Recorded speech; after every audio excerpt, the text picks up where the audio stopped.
She's running for governor, and she joins us now, House Democratic Minority Leader Crystal Quade. Thanks for joining us once more on The Record. Thank you for having me. Just a little over 2 weeks to go until Election Day. How are things looking? What are your odds? I mean, you came into this knowing Democrats would be an underdog in a red state. Can you pull it off? We absolutely can. And you're right that, we are the underdogs in this race, not just by numbers, but financially as well. But, folks are really frustrated right now. I've been spending the last year and a half on the campaign trail, but been spending a lot of time in rural parts of our state, traveling in places that Democrats maybe haven't shown up in a while. And I am hearing from folks time and time again how frustrated they are with the status quo in Jefferson City. And of course, with various amendments on the line this year, looking towards change here in the state of Missouri. And so I'm excited. Yeah, part of your campaign is about messaging and drawing voters' attention to some of those other big questions, the big one being abortion, Amendment 3. I want to see how you address some of the criticism and the campaign tactics of Republicans who are trying to defeat it. One of their largest messaging strategies here is to try and tie it to other transgender issues.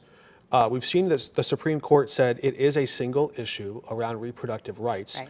Do reproductive rights also include transgender health care procedures? No, look, this tactic from folks on the other side of this issue is quite honestly showing the desperation of where they are right now. Missourians overwhelmingly want politicians out of their personal lives, out of their doctor's offices. And we know we had over 800 doctors sign on to Amendment 3 saying that they absolutely need this to provide health care to the people in the state of Missouri. And so many women are coming forward sharing their stories of miscarrying, needing abortion care, of traumatic experiences that fall under the rape and incest category. And what we have right now in the state of Missouri is the most drastic ban in the entire country. And so the other side knows that they're losing, and so they're flat out lying. And it's been really frustrating, I know, for folks to see this misinformation out there, but I think that it is a good showing that the coalition and the folks who are working to pass Amendment 3 are doing it right. The amendment itself says that the legislature can step in and regulate things outside of roughly that first 2 trimesters or the first 6 months of pregnancy. And as I understand it, interviewing a number of doctors who perform both OBGYN work or other transgender procedures, those two wouldn't overlap. You wouldn't be treating someone with puberty blockers or hormone therapy while they're in those first 2 trimesters. So in your view, does that settle the question, or are there other legal loopholes? Because this is what the whole argument rests upon. For Republican critics of Amendment 3. They say, well, it could lead to other things. It's the slippery slope argument. How firm is that guarantee in the amendment that the legislature can regulate things outside of the Roe standard? It's extremely firm. And I say that because we know that once Amendment 3 passes, that we have to also elect folks who will respect the will of voters and not go in and try to undermine various pieces of it. Because of the way that it's written, you're exactly right, that the legislature can go in and make changes. They can do things just like we've seen in Missouri for years now, regulating hallway sizes, ultrasounds, all sorts of things that we know that they're going to do, and some laws that are still currently on the books that are going to have to be litigated. And so you're exactly right that what they're, this direction that they're going, I think, is a settled matter, and that what these folks are saying is not true. I know I'm asking you a lot about these amendments and relying on your experience in the legislature for them. I'm going to do that again in a minute. We'll get around to your campaign, I promise. Okay. But on Amendment 2, yes. There's a question, should Missouri voters legalize sports betting? But one of the big incentives to do it is that it would fund education. Well, now everyone's confused because some people are saying, well, that's great, this money's going to go towards schools, and other people are saying, well, no, the legislature could always come and rely on that money and then cut the existing funding, so it would be a wash. Yeah.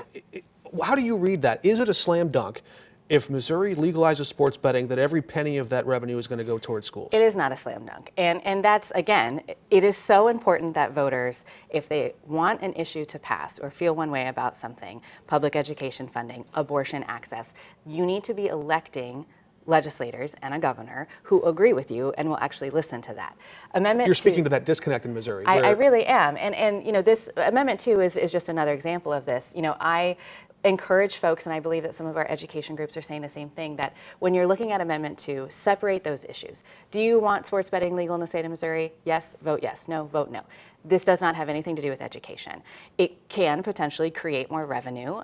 There's different theories on there of how much, what that would do. But unless we send pro-public education lawmakers and a governor to Jefferson City, it doesn't guarantee that that money's going to go there. Because every year, every budget, the House and the Senate get together and they decide that number, and having more money to play with is one thing, putting it in a school classroom is entirely another. Exactly. Okay, as we're getting close to the election, we started off the conversation talking about that. And of course, Americans grow increasingly anxious, wondering if their side is going to win, if their side is going to lose. And after every election, there's some question about, well, did we get it just right? That's been fully litigated. The 2020 election, we know the outcome, we know the winner. The Trump campaign brought all of their criticisms, their suspicions, their skepticism to court. None of them passed muster in not one case. And yet recently, your opponent, the governor, Lieutenant Governor Mike Kehoe, running for governor, called Joe Biden illegitimate. What did you take him to mean by that? You know, I think that that is a showing that the Kehoe campaign might be a little worried about their base actually supporting him, and he's trying to run extremely far to the right. You know, we saw the Republican primary with the flamethrowers and all the ridiculous commercials was very contested and very divided on their side. And, you know, Mike Kehoe has flip-flopped on this issue. When the election first happened, he, you know, very much said, let's move on. The Biden won, we're moving forward. And then very recently, to your point, has changed his rhetoric around that. And it's unfortunate, you know, that we have an elected leader in the state of Missouri and somebody running for the highest office who won't respect what has been litigated, as you said. He's not alone. In fact, if you look at the polling, right after the election, I think it was only like 30%, if memory serves, of Republican voters who thought there was fraud in the election. That number has doubled in the 4 years since. Who's responsible for that? I mean, the elected leaders who are continuing to share this narrative. You know, it's been really interesting to me. You don't put any of that blame on the voters themselves, the people who are arriving at these conclusions? Of course, everybody has responsibility for doing research and making sure that, you know, the things they're consuming are factual and that they're, you know, what they're believing has merit there. But, you know, it's interesting to me that our very own Secretary of State here in Missouri, Jay Ashcroft, has said, you know, Missouri's election was right, and ours was, we can trust that, and everybody who won in the state of Missouri was accurate. But then we'll call out other states and have that and continue with that same rhetoric.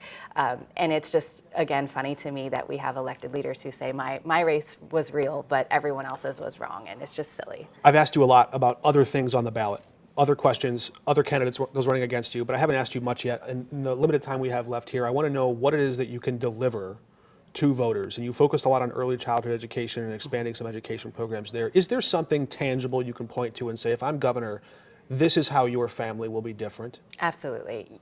One of the things that is the most frustrating to me in my time in Jefferson City, but also as a citizen in the state of Missouri, is how the state government is simply not working.